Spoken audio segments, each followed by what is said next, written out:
to the Speaking Academy, a sua academia do inglês.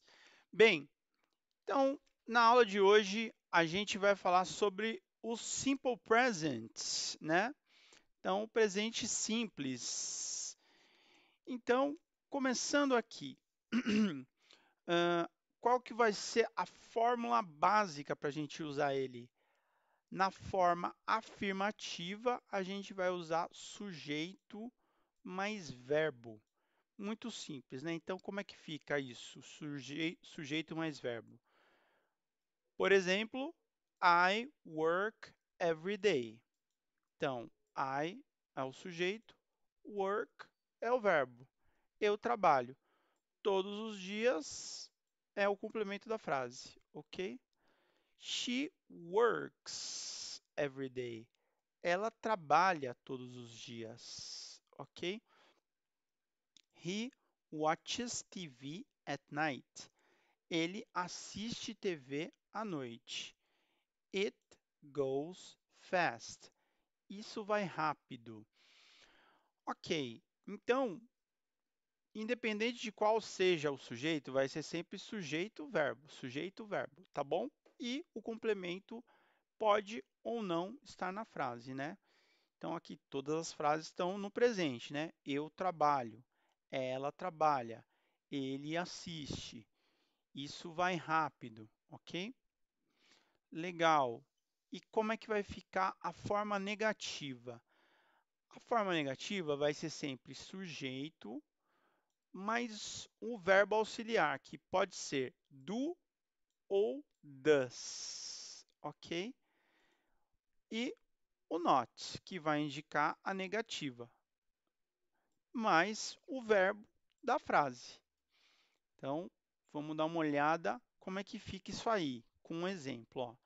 I don't work on Sundays. I don't work on Sundays. Eu não trabalho aos domingos.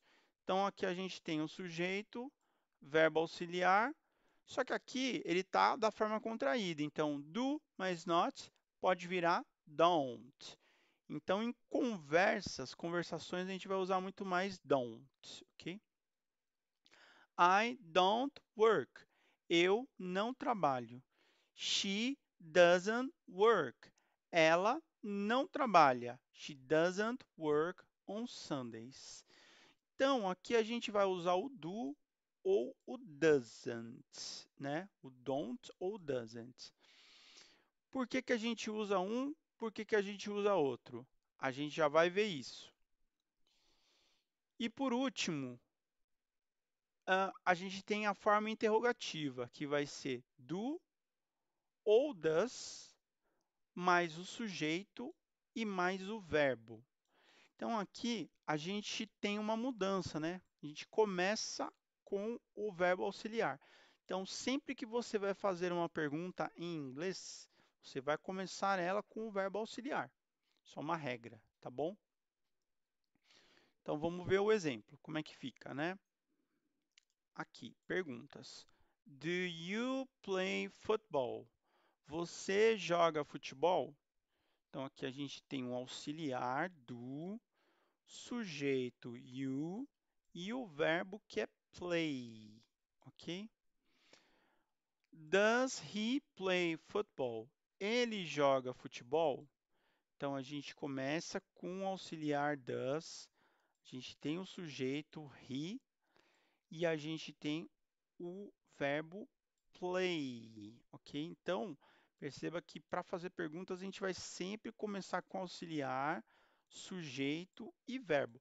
Então, é sempre essa ordem, tá bom, gente? Então, guardem bem a ordem da estrutura das frases aqui, que vocês nunca vão errar, ó. I work, I don't work. Do you play? Ok? Legal. Então, qual a regra para a gente usar do ou does? A regra é o seguinte: a gente tem todos os nossos sujeitos em inglês que vão ser eu, você, né? Então, você tem I, você tem you, né? Você. E você tem também we, they, né? A gente vai ver depois também, né? Que seria eu, você, eles ou elas, nós e nós também, né? Para todos esses, a gente vai usar o do. Então, seria aqui I work, I don't work, ok?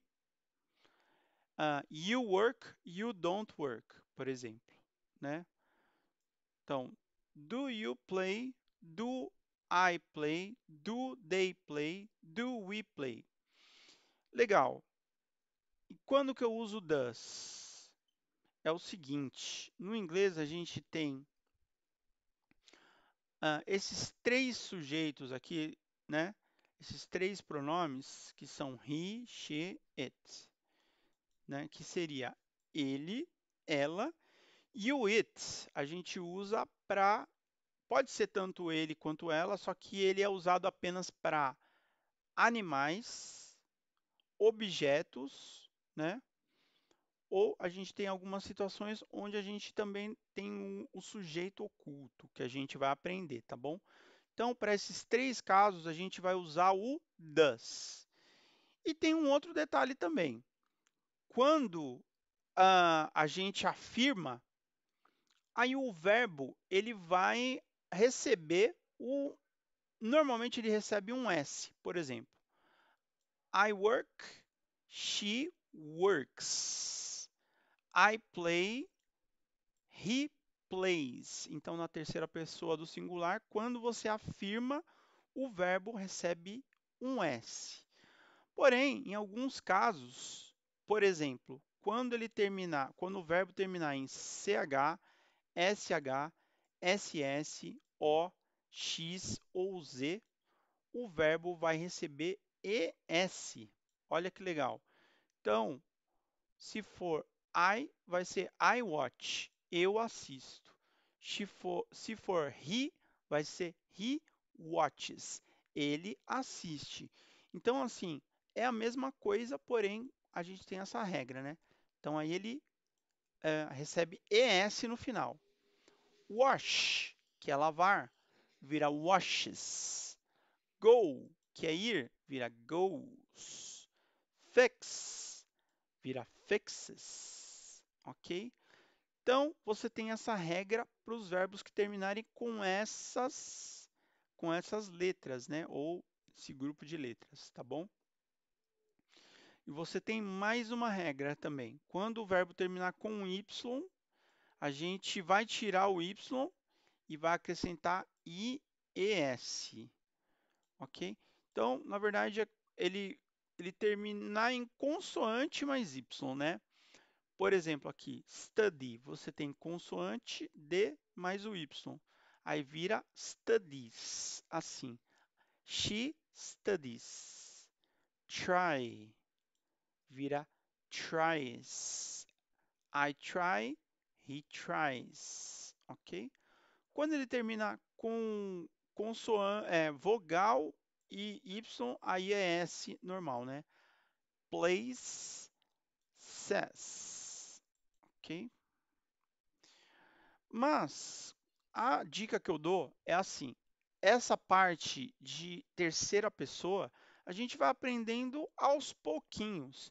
Então, você vai falar assim, mas eu preciso decorar tudo isso. Não, você vai aprender aos poucos, caso a caso, verbo a verbo, quais usar S, quais usar ES. Na maioria dos casos vai ser só o S mesmo, tá bom? Mas a gente tem essas exceções que a gente vai vendo aos poucos. Tudo bem, gente? Vejo vocês nos próximos exercícios. See you. Bye bye.